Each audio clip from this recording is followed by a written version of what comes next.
For more on the story, we're joined by the Correctional Services Department spokesperson, Singabakho Nxumalo. Good evening to you, sir. Thanks for your time tonight. It seems that the ball is back in the court of the Correctional Services Department. Your initial reaction to the court's finding today, and we'll get into what it means in a moment. Very good evening, and thank you for having us. We have issued a statement noting the judgment delivered by the Supreme Court of Appeal in Bloemfontein, and we have indicated that we do respect the court's judgment. However, we will require a bit of time to study that judgment critically because of its implications, because it also makes a foundation for case law in terms of how even other cases will be dealt with in future, and also how do we then deal with those inmates who are in the system of community correction. So as a department, we are busy with that, and at the right time we will make our intentions known in terms of the way forward. Talk to me a little bit about the case law which you as the department would want to look at closer, that you feel might have implications for other matters? Judgments of this nature, then they become a matter of record, so that even other matters which may be brought in future, looking at how do you deal with inmates that are serving a sentence of less than 24 months, who find themselves having medical challenges or healthcare challenges. How do you deal with that, and what is the appropriate authority to preside over such cases? So it's important that, such is clarified thoroughly, and the courts do assist us in that particular regard. Hence, it's important that we study the judgment in full so that we can apply ourselves well. And if there are areas where we still need further clarity, we're able to go back to those courts to say, can you assist with this? What does this mean? And if perhaps certain actions or statements or anything contained there is then in conflict with our act, we are also able then to say, is it a matter that we can take it on a review, or perhaps we may go back to the same court to say, assist with further clarification. All right. So it's really around then determining the frameworks for medical parole for those inmates who are serving less than 24 months. So the ones that are on a shorter sentence behind bars. That is one of the matters that do require a point of clarity, so that there is no ambiguity even in the future how to deal with such. But this case goes further than that. Hence, it's important that we study this judgment quite critically. As you have seen even today, there are so many different interpretations of this particular judgment. Hence, it's important that we study it, painstakingly, so that we know exactly what it means, and then we're able to apply ourselves fully. And we can then take the matters forward if there is a need to do so. It sounds like you're certainly setting the ground for a potential appeal of this particular judgment today.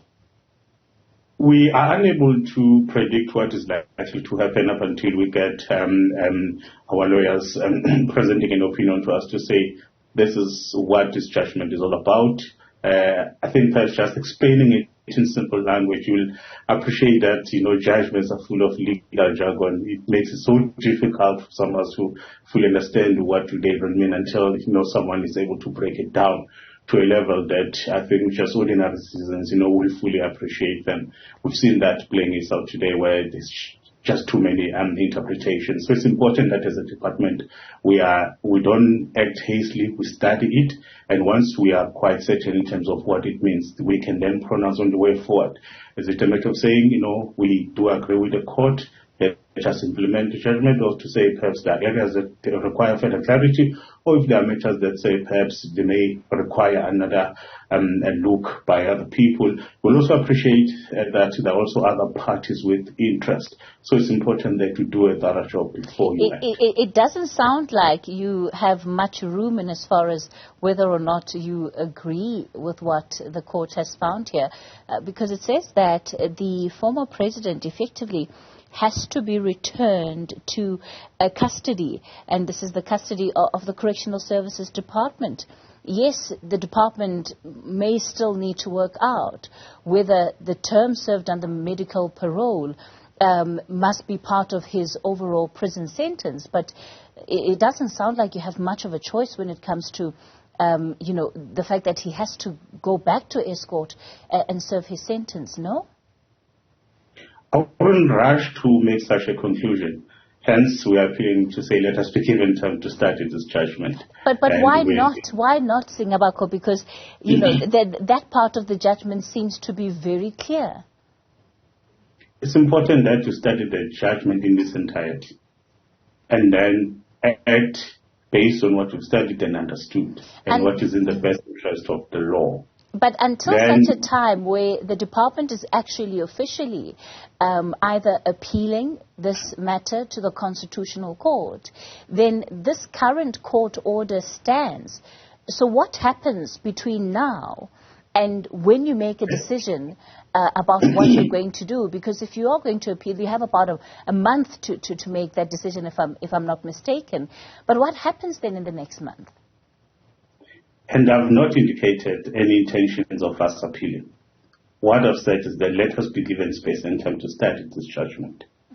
And we have no intentions of acting against a court judgment. Yet, after studying that judgment, we'll be in the best position then to pronounce what is the way forward. How long is all of this going to take? We'll do that within the requisite time. You receive a court judgment, you study it, and then you pronounce on what is to happen. Yes, but you must be able to give us an idea of how long that could take. You and I could be having this conversation 3 months down the line, and you could still be saying that you're studying the judgment. It doesn't work like that, because once a court has issued a judgment, you have to study that judgment, and you could require them to act, or if you don't have intentions of doing so, you have then to approach the very same court and where you spell out your intentions. In case, one, you may want to review the matter, or you may seek further clarity. So as a department, and I want to repeat this, we have no intentions of disobeying the court order. We have not even established what the judgment really means in terms of informing us or what should be our next move, because everything that we need to do must be within the ambit of the law. Hence, as a department, we issued that a statement with only 2 sentences to say, we respect the court judgment, we are studying that judgment, and within the requisite time, we will then pronounce on our way forward. All right. So just to be clear then, Singabakho, as things stand, there are no plans, as we speak tonight, to have the former President Jacob Zuma back in jail as per the court judgment, as we speak tonight? What we're doing currently, and what we'll still be doing even tonight, is studying that particular judgment. All right, we're going to leave it there for tonight. Correctional Services Department spokesperson Singabakho Nxumalo.